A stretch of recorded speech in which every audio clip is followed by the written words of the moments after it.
ન્યૂઝમાં આપનું સ્વાગત છે। શ્રી દ્વારકાધીશ ચેરિટેબલ ટ્રસ્ટ રાજકોટ તેમજ ગણપતિ ફાટસર સુરેન્દ્રનગર વઢવાણ દ્વારા પ્રથમ સર્વજ્ઞાતિ સમૂહ લગ્ન સુરેન્દ્રનગર વઢવાણ ખાતે યોજાયો।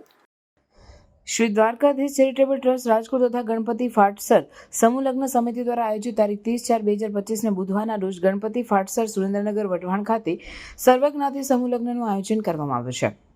આ કાર્યક્રમમાં સર્વપ્રથમ પધારેલા મહાનુભાવોના હસ્તે ડોક્ટર બાબા સાહેબ આંબેડકરની ફોટો છબી આગળ દીપ પ્રાગટ્ય કરીને ફૂલહાર પહેરાવીને કાર્યક્રમની શરૂઆત કરવામાં આવી હતી। આ કાર્યક્રમમાં પરમ પૂજ્ય બ્રહ્માનંદ બાપુ, ચોટીલા આશ્રમ જગત પ્રકાશ બાપુ, રામાશ્રય બાપુ તથા દિવ્યાનંદજી મહારાજ અને ગુજરાત વિધાનસભાના નાયબ મુખ્ય દંડક જગદીશભાઈ મકવાણા તથા દસાડા વિધાનસભાના ધારાસભ્ય પી.કે. પરમાર, વિનોદ ગિરિબાપુની પ્રેરણામય ઉપસ્થિતિમાં 11 દીકરા દીકરીઓના પ્રથમ સમૂહ લગ્ન યોજાયા, જેમાં સમાજના શ્રેષ્ઠીઓ સર્વે ગોરધનદાસ વાઘેલા, નથુભાઈ પરમાર, ડોક્ટર ડી.કે. વાઢેર, કાંતિલાલ ચૌહાણ, ગોવિંદભાઈ સુમેશ્રા, એન.કે. રાઠોડ, અશોકભાઈ ચાવડા, વિનોદભાઈ મકવાણા તેમજ સૌ સમાજબંધુઓ, ભાઈઓ બહેનો, વડીલો, નિવૃત્ત અધિકારીઓ, વરિષ્ઠ આગેવાનો, પ્રબુદ્ધ નાગરિકો તેમજ નામી અનામી સૌ સમાજબંધુઓ બહોળી સંખ્યામાં ઉપસ્થિત રહ્યા હતા તેમજ પ્રાસંગિક પ્રવચનો કર્યા હતા। 11 દીકરીઓને ખૂબ જ કર્યાવર આપી સંતો, મહંતો અને સમાજ શ્રેષ્ઠીઓએ આશીર્વાદ આપ્યા હતા। આ લગ્નને સંપૂર્ણ રીતે સફળ બનાવવા માટે ગણપતિ ફાટસર સમૂહ લગ્ન સમિતિના સભ્યો માવજીભાઈ મકવાણા, વીટી ચાવડા સાહેબ, પી.એમ. સોલંકી, હસુભાઈ વાઘેલા, લાલજીભાઈ પરમાર, નટુભાઈ વાણિયા, એન.જે. ચૌહાણ, નવીનભાઈ રાઠોડ, દિનેશભાઈ મકવાણા, સુરેશભાઈ વાઘેલા તેમજ સમિતિના સૌ સભ્યોએ ભારે જહેમત ઉઠાવી આ કાર્યક્રમનું સફળ સંચાલન રાજુભાઈ સોલંકી, ટી.એલ. સોલંકીએ કર્યું હતું। અંતે સૌ સમાજબંધુ સમૂહ ભોજન લઈને છૂટા પડ્યા હતા। આ સુંદર કાર્યક્રમનું આયોજન કરવા બદલ સંસ્થાના પ્રમુખ તેમજ તમામ હોદ્દેદારોને સંકલ્પ ભૂમિ બુદ્ધ વિહાર નંદાસરના સંચાલક ભીખાભાઈ મકવાણાએ ખૂબ ખૂબ હાર્દિક અભિનંદન સહ શુભકામનાઓ પાઠવેલ છે। રિપોર્ટર ભીખાભાઈ મકવાણા, સાબર અવાજ, નંદાસણ કડી।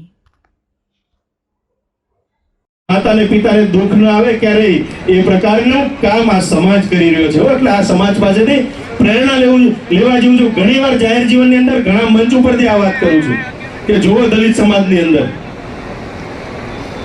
કોઈના જન્મદિવસ હોય, કોઈ તિથિ આવતી હોય, અમે વૃદ્ધાશ્રમમાં જઈએ, કંઈક પૂછવાનો સ્વભાવ હોય કે કયા ગામના છો, ક્યાંથી છે, દીકરા દીકરી શું કરે છે, કયા સમાજમાંથી આવો છો, પણ ક્યારેય કોઈ એમ નથી કીધું કે અમે દલિત સમાજમાંથી આવીએ છીએ।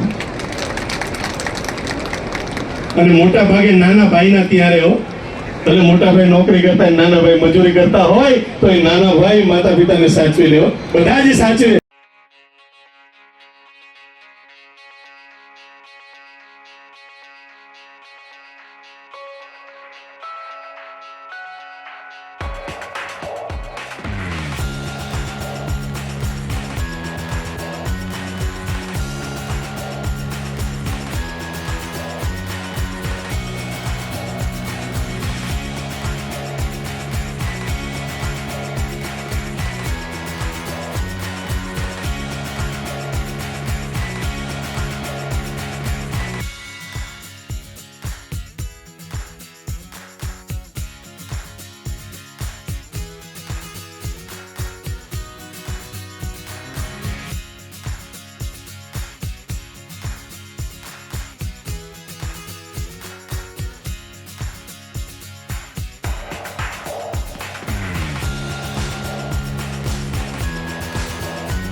આવા ન્યૂઝ જોવા માટે સાબર આવાઝ યુટ્યુબ ચેનલને સબસ્ક્રાઇબ કરો અને લાઇક કરો, જેથી હવે પછીના દરેક સમાચાર સબસ્ક્રાઇબ કરેલા હશે તેઓને નવા સમાચારની માહિતી મળી જશે।